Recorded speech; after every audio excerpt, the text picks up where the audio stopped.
chapter 2, we have converse, contrapositive and inverse, law of logic and argument.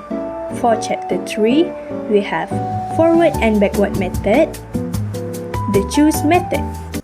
Hello everyone, I am Orda and I'm going to explain to you converse, contrapositive and inverse. What is converse, contrapositive and inverse? Converse, the result of reversing the order of the hypothesis and conclusion of the statement. Contrapositive, a logically equivalent statement that is formed by negating and swapping the hypothesis and conclusion of a conditional statement. Inverse, a type of conditional sentence that is an immediate inference from another conditional sentence. For implication P implies Q, it has 3.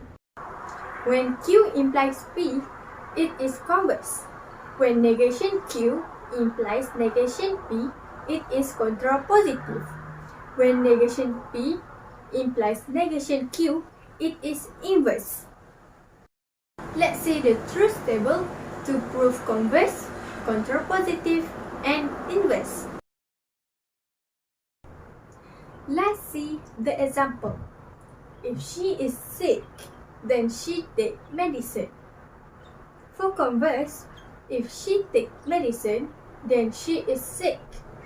For contrapositive, if she does not take medicine, then she is not sick. For inverse, if she is not sick, then she does not take medicine. Let's see another example. If the alarm clock rings, then Fatin will do homework.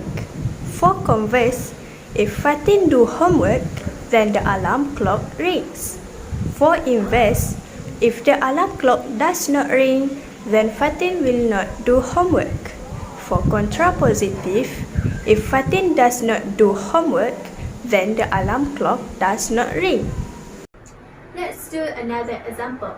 If Ali is healthy, then he is brilliant and hardworking. First, you need to list all the P, Q, and R.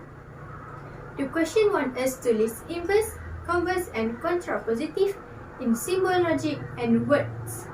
For inverse, if Ali is not healthy, then he is not brilliant or not hardworking. For converse, if Ali is brilliant and hardworking, then he is healthy. For contrapositive, if Ali is not brilliant or not hardworking, then he is not healthy. Hi everyone. So, for today, I'm gonna share with you about the laws of logic. What is the laws of logic? The laws of logic are basic rules that can help us think and argue clearly. Here, they are in simple terms. First one is the loss of identity. The loss of identity is the things are what they are. For example, a chair is a chair and a book is a book. Second one is the law of non-contradiction. Some things that cannot be true and not true at the same time. For example, a door cannot be opened and closed at once. The third one is the law of excluded middle. For any statement, it must either be true or false. There is no middle option. For example, either the sky is blue and is it not.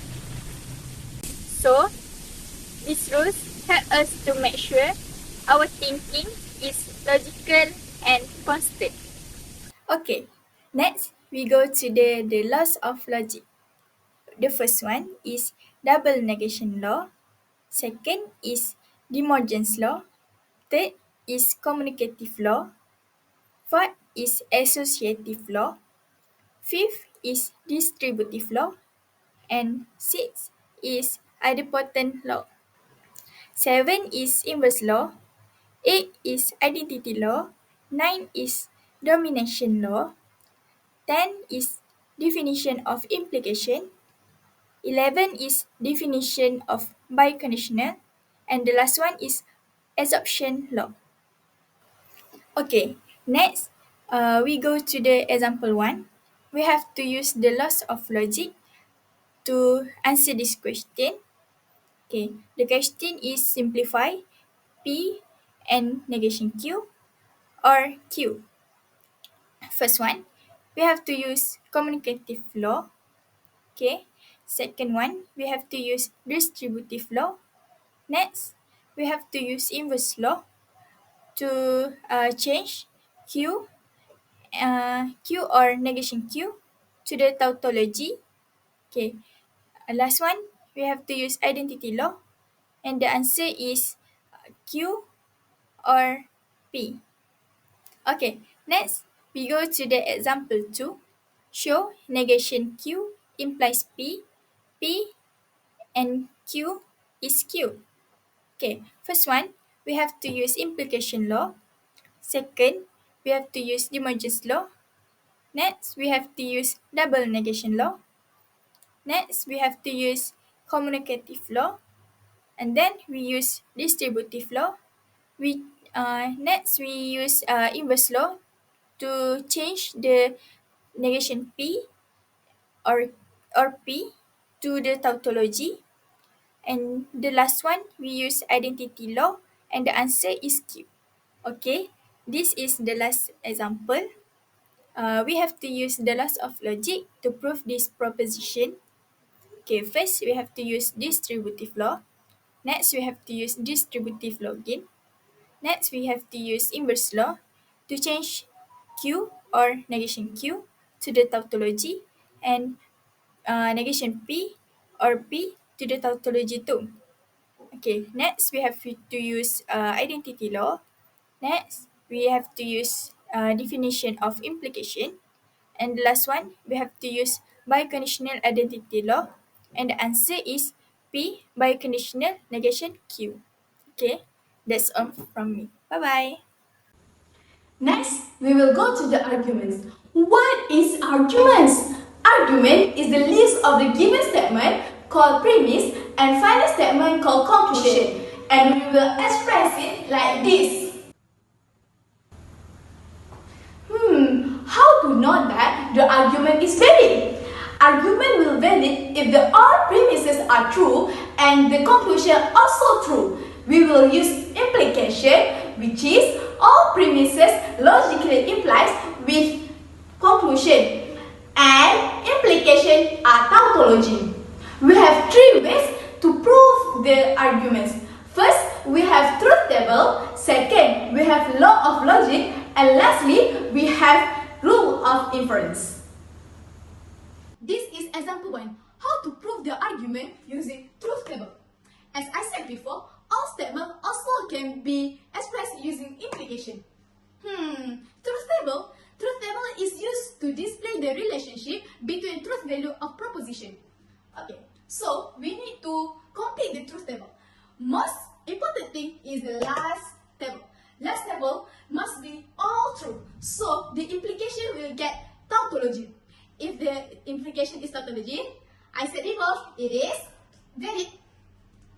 Example 2. This is the question. Question asks us to using law of logic to prove the argument is valid or not. Using the statement given, we can express it using implication. Isn't already teach you about law of logic? So, using the law that isn't given, we can solve this problem. For argument, the final answer must be tautology to make sure the argument is valid. So, for the question, the final answer will be tautology. So, the implication is tautology. And the argument, of course, valid. Before we continue to example 3, let's we know about rules of inference. We have 8 rules, which is modus ponens, law of syllogism, modus ponens, rules of conjunction, rules of disjunctive syllogism, rules of conjunctive simplification, rules of disjunction amplification or addition. But we need to remember, we only can use or to add something else. And lastly, we use rules of contradiction. We can use these rules if the question asks. Alright, this is example 3. If Amira is healthy or she takes breakfast, then she cycles and goes to school. If she goes to school, then her mother happy. Her mother is not happy. Therefore, she is not healthy. From the question needs us to prove the validity of the arguments by using the rules of inference. Alright, to answer this question, first of all, we need to declare the primitive proposition. We need to remember, primitive proposition cannot have logical operator. What is logical operator? Logical operator is and, or, not, implies, cannot have in primitive proposition. Alright, by the statement given, we can declare the primitive proposition. P, Amira is healthy. Q, Amira takes breakfast. R, Amira cycles. S, Amira goes to school. And T, Amira's mother is happy. So next, we can write the premises using the symbol. So based on the sentences given, first sentence says, if Amira is healthy or she takes breakfast, then she cycles and go to school. So we can write as P or Q implies R and S. So the second sentence is, if she goes to school, then her mother happy. So we can write as S implies T. And the third sentence said, her mother is not happy. So we can write as negation T. Therefore, she is not healthy. And the last sentence says, as conclusion, we can write negation P. So, this question asks us to prove the argument using rules of inference. So, first of all, we need to write all the premises. So, based on this question, we write on 1, 2, and 3. These three are all premises. 4, 5, 6, 7, 8, and 9. We use rules of inference that I teach before. So, the argument is valid if the final answer is same as conclusion that we have. Next, I want to talk about forward and backward method. These methods are used to prove that if A then B is true. We assume that A is true and we use this to show that B is true. We know that A is the hypothesis and B is the conclusion. Hypothesis is something that we assume to be true, and the conclusion is something that we need to prove that it's true. So, there are three ways that we can do to apply in this method.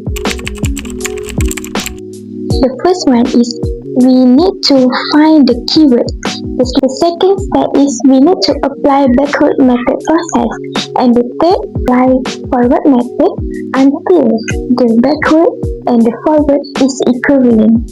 So let's go to the example. Let's do some calculation. For example 1, we can prove that. So for example 1, prove if the right triangle XYZ with sides of length x and y and hypotenuse of length z has an area of z squared over 4, then the triangle XYZ is isosceles. So first we need to find the A and B. So this is the B. So we know that x and y are same. So we can say that B1 is equal to y. For A1, we can use area of XYZ and compare with the given. For A2, we just use the theorem Pythagoras. And A3, we just have to substitute A1 to A2. And we will get x squared plus y squared over 4. For A4, we multiply it and we will get x squared minus 2xy plus y squared equal to 0. And from A4, we can move to A5, which is we can factorize the A4. And for A6, we can get x minus y equal to 0, x equal to y, which is A6 are equivalent to B1. And this is the condensed proof. Move to the example 2. Prove if n is an even and n squared is an even. As usual, find the A and B, and we can say that B1 n squared equal to 2k for some integer k, and we can use the information from a, which is n equal to 2a for some integer a, and for a square we just have to substitute both with side of a, and then it will become 2 bracket 2a square, and we will get 2k, and we can say that a2 are equivalent to b1, and this is a condensed proof. Next, for example 3, proof if x is odd and y is odd, then xy is odd. So this is the A and this is the B. As usual, B, we try to find some information, which is 2k plus 1 is the for odd integer, and using the formula a1 equal to x equal to 2a plus 1, and for a2 we did the same for y, and then for a3 we just multiply, which is xy equal to 2a plus 1 2b plus 1, and substitute it and we will get this. So a4 we could say that 2k plus 1, where k equal to 2a plus b, which is a4 are equivalent to b1, and this is the condensed proof. Next, I would like to explain to you guys the choose method in chapter 3. The choose method is used when statement in backward process contain universal quantifier, which is for all. Simply said, the conclusion of the statement. There is 3 steps to prove the conclusion of the statement. First of all, we need to identify the statement, where the conclusion need to have the universal quantifier. Second of all, we need to choose an element to substitute in the conclusion. Third, we shall conclude. For example, in the question given, we know the hypothesis is set S and set T, and the conclusion is set T subset set X. First of all, we need to choose an element which is T1 as an example to subset in set S and set T. And then A3, we need to make the function of A2 become the function of B3. So from A4, we know that the value of T1 is -1 and +1. So from A5, that's why the symbol is less or equal to 0. Then we simplify the function of A5 and then we get A6. So it's proven that A6 is equivalent with B3. From example 2, we know that the hypothesis is set S and set T, and the conclusion is set S subset to set T. First, B1 we get from the conclusion, which is all element of S is element to T. And then we choose an element which is Y and subset to set S and set T. In A4, there is simply way we can observe this, which is real number line. From real number line, we know the range of 1. So from A4, we get Y less or equal to 1 or Y greater or equal to 2, and then we get Y element to T. And it's proof that A6 equivalent to B2. For the last example from the question, we know that the hypothesis is set F and set G. For conclusion, Gs are greater or equal to Fx on S, whereas S element of real number were from 0 to 3. So from conclusion, we can elaborate that all S element S and function G are greater or equal to Fx. Next, we need to choose an element to substitute in the function given. So in this question, we choose A as an element, then A element to S. Next, we substitute A in function F, G, and S. In A2, we need to split them into 2 to find the value of A. So, A greater or equal to 0 and A less or equal to 3. It shows that there is positive and negative value, so that's why the symbol is less or equal to 0. In B4, we write it out the function of F and G, and we simplify it. Then we get A squared minus 3A less or equal to 0, and then we can prove that B5 is equivalent A4. For chapter 2, it is crucial for solving logical problems. For argument, we have a lot of ways to prove the argument, which is truth table, law of inference, and law of logic. For chapter 3, we can learn to choose the right method by identifying the statement, such as forward and backward method and choose method. So, by doing this video, we can increase our knowledge about these two topics, which is really help us to understand this topic better. So, that's all from us. Bye-bye.